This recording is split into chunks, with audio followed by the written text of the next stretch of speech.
As Heinrich stepped out into the faltering light of the street outside his home, he once again questioned his career choice. Perhaps he wouldn't have couched his thoughts in those exact words. Most citizens of 15th century German towns didn't think in terms of careers. They thought in terms of survival. The rich might pursue something that enticed them and promised a rewarding outcome, socially, financially, or intellectually.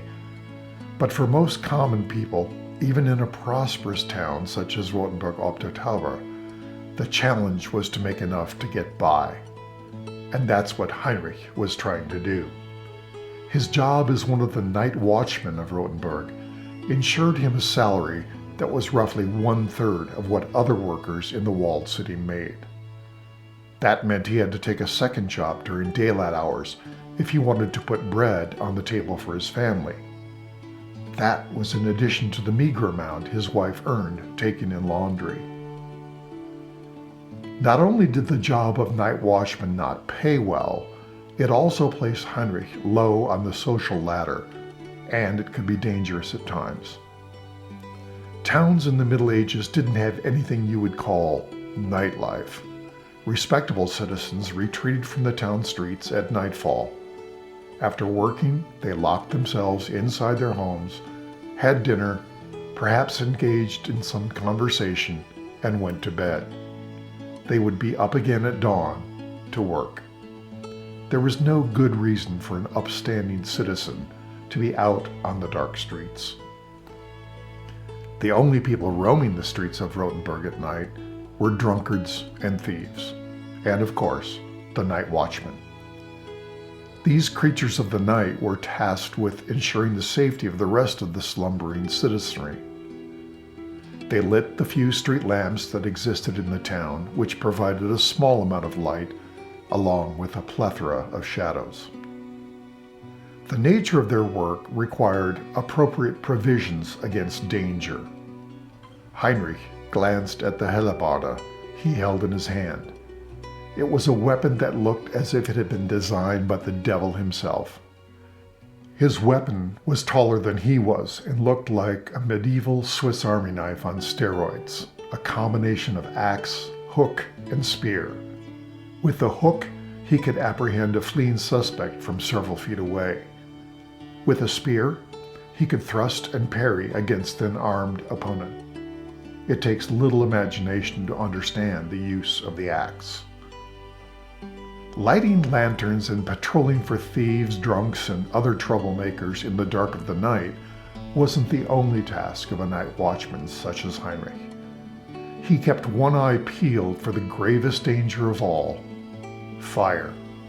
If there was anything villagers feared more than an invading army, it was the threat of fire. While the walls and physical location of Rothenburg provided at least some protection against invaders, that was of no help against a fire. The buildings in town were so closely packed together that a fire could destroy everything in a matter of hours. That was the reason that as he patrolled the streets, the watchman would sing a song every night, reminding the inhabitants to take precautions against fire. And it was why, in addition to his hellebarde, he carried a horn around his neck to sound the alarm. It was a sound no one in town wanted to hear, but it was a timely clarion call that could save many lives and livelihoods. Despite the importance of his role, Heinrich, like all night watchmen, was something of a social outcast. Normal citizens didn't look with favor upon those who associated with unsavory characters such as drunkards and thieves. Beyond that, however, lurked a more deep-seated and powerful avoidance. Superstition ran rampant in the populace, and it was widely accepted that night watchmen came into contact with evil creatures of the night. No upstanding citizen wanted to associate with someone who spent the night hours rubbing shoulders with evil night creatures. That's why the only occupations regarded with more disdain were the gravedigger and the executioner. Heinrich sometimes cursed his lot in life, doomed, it seemed, to scour the streets at night to keep the citizens safe from fire and from the patrons of the one local tavern that operated deep into the night. The tavern, called Zur Hölle, literally to hell, plied their customers with beverages well past what might be considered respectable hours. The tavern, which would exist through many transformations into the 21st century, ensured that Heinrich stayed on the alert all night long. One wonders if part of the resentment toward the Night Watchman came from the fact that they awakened citizens every evening with their public service announcement. Listen, people, the clock strikes 10. Watch your fire and your light so there's no fire in town tonight. Praise the Lord. Most of the drunkards from the tavern didn't provide Heinrich with much trouble.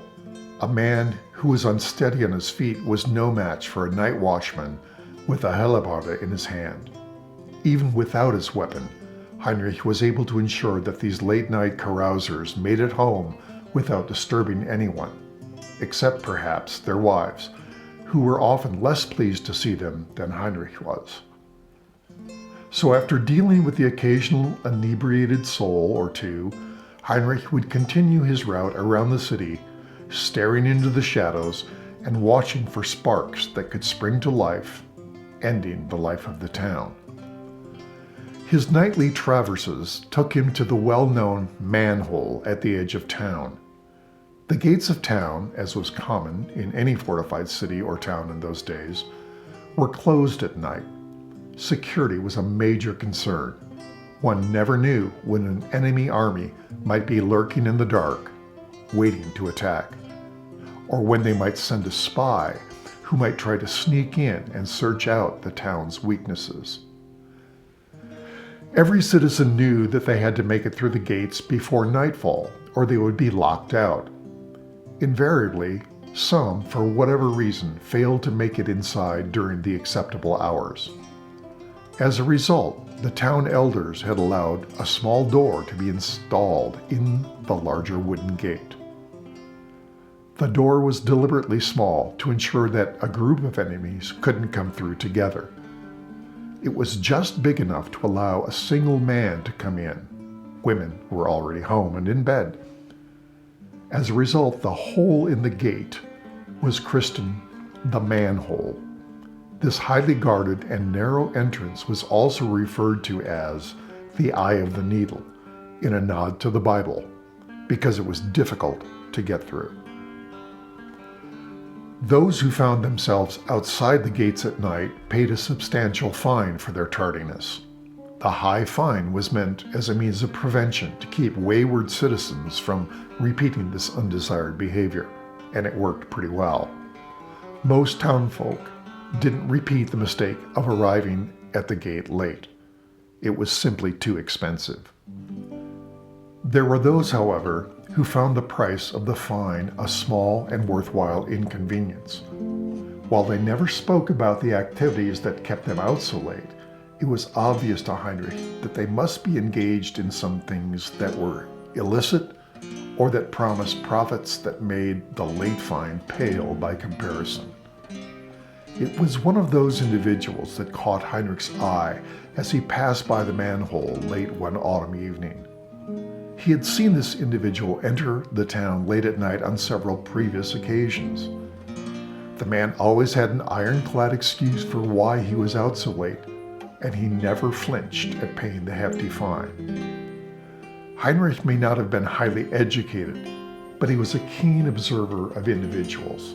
It was one of the reasons he was so good at his lousy job. And there was something about this individual that set his senses on alert. The traveler, he was no resident of Rothenburg, of that Heinrich was certain, moved with confidence through the streets and never wandered aimlessly. He was well dressed, and while his clothing wasn't ostentatious, the cut and the quality bespoke a man of means. There was, however, a look in the man's eyes that bothered Heinrich. It was almost as if he had gates that closed over his eyes that wouldn't allow anyone to see what was inside. Heinrich couldn't explain it, but there was something about this man that exuded danger and deceit.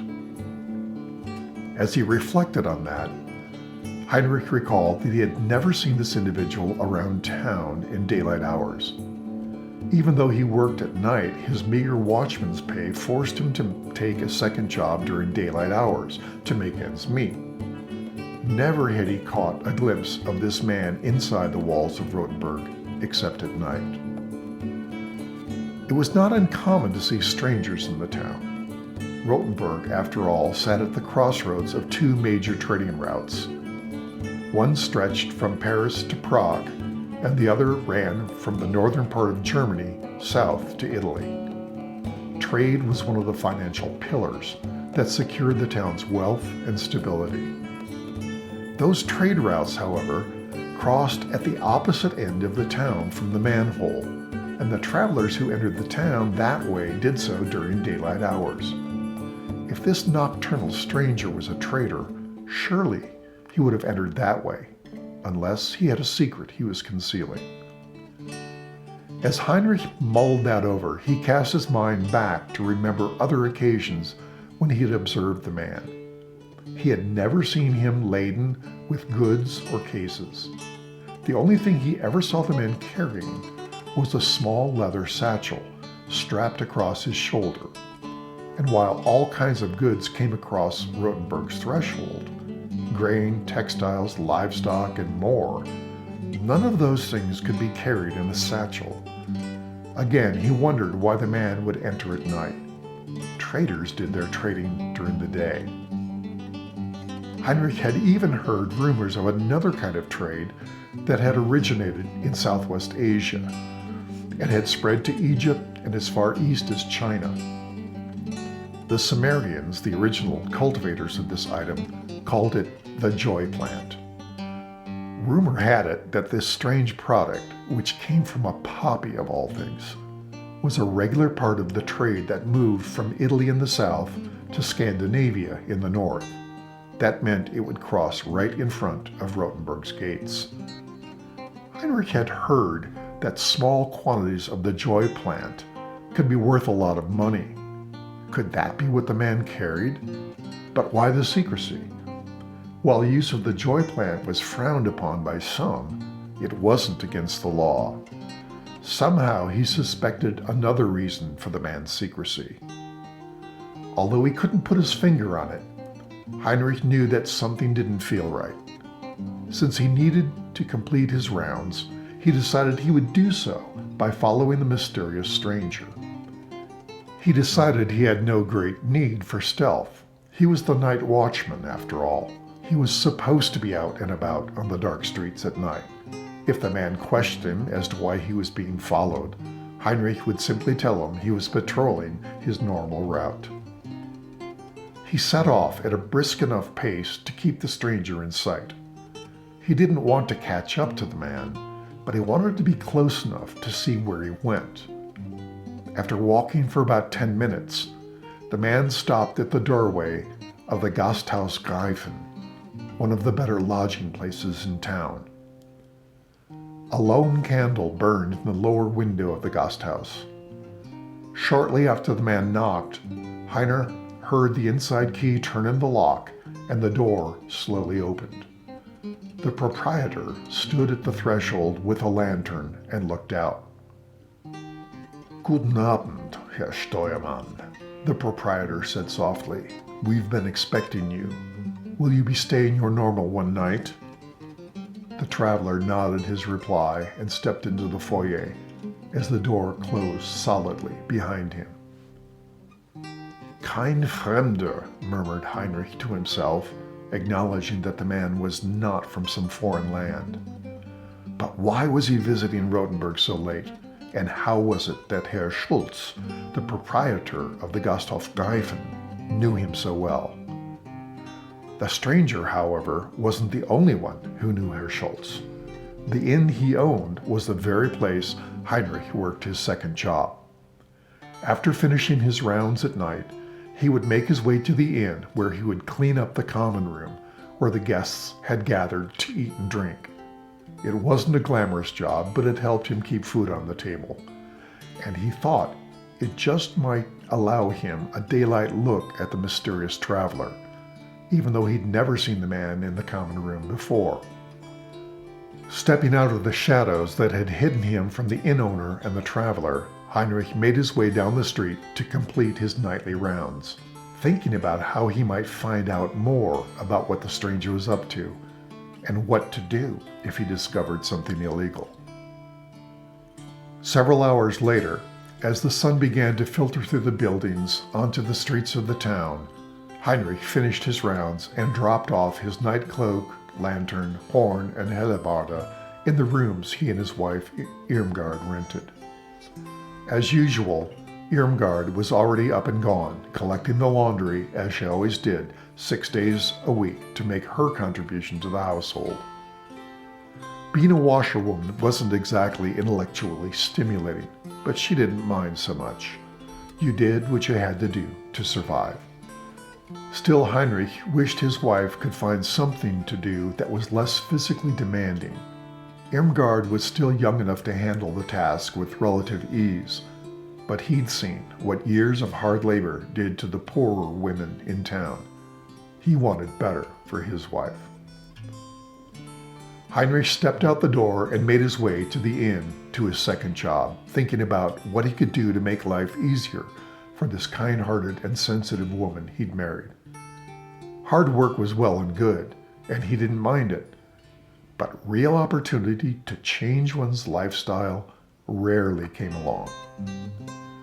As he walked through the open door of the inn, Heinrich greeted the proprietor's wife, who was already at work laying out breakfast for the guests. "Guten Morgen, Frigga," he called out. "Do you have a full house today?" "Almost," came the reply. "We had a late-night arrival last night. He's somewhat of a regular of late, meeting my husband for breakfast as usual, he is."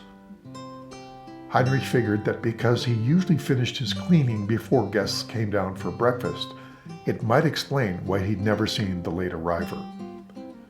Not everybody needed to know what he was thinking, so Heinrich simply nodded his head and kept his mouth shut. He began cleaning up the mess from the previous night's activity. It wasn't as bad as some mornings, and while the smell of stale beer was no appetite enhancer, at least he wasn't working at the tannery in town, where the smell was overwhelming and stuck to your clothes and your skin like glue.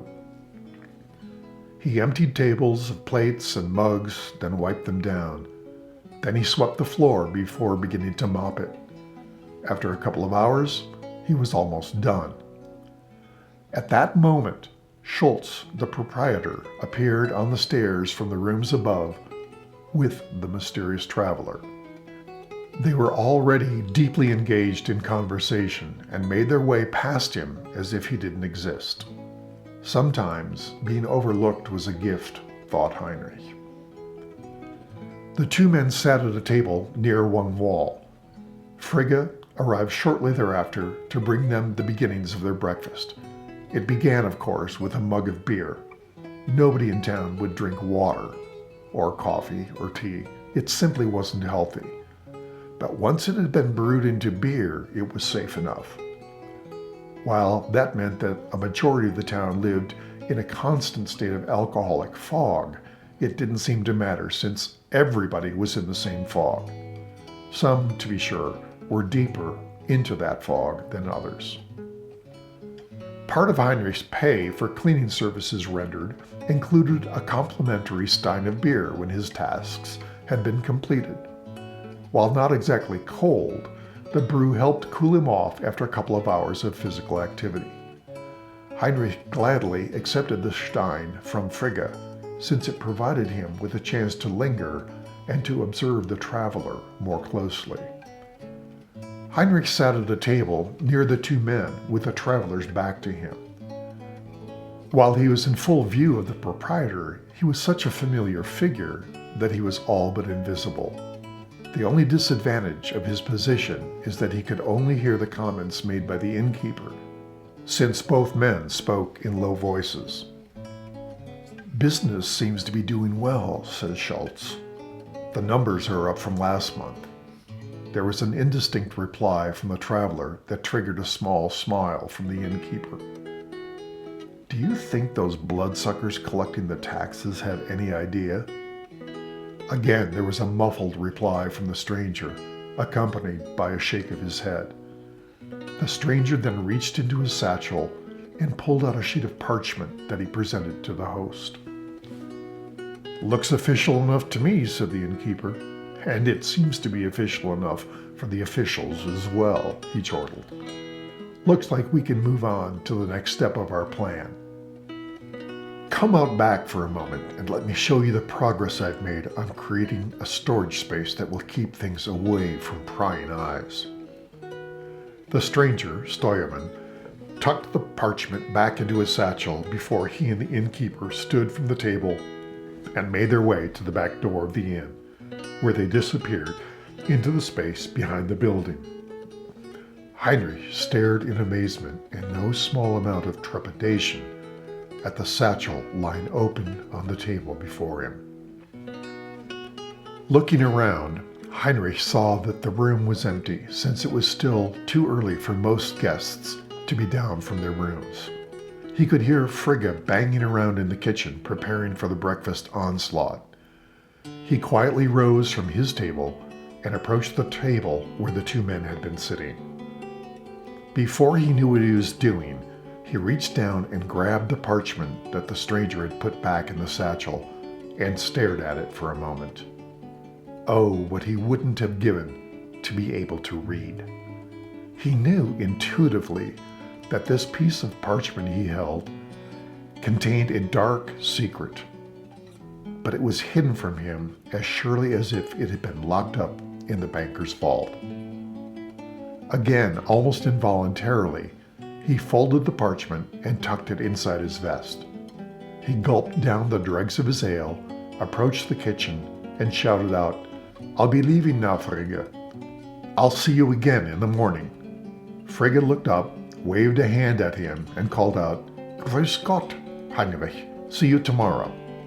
Heinrich turned on his heel and strode quickly to the door. Then he walked with purpose back to his rooms, where he would think about what he had, get some sleep, and try to come up with some kind of plan.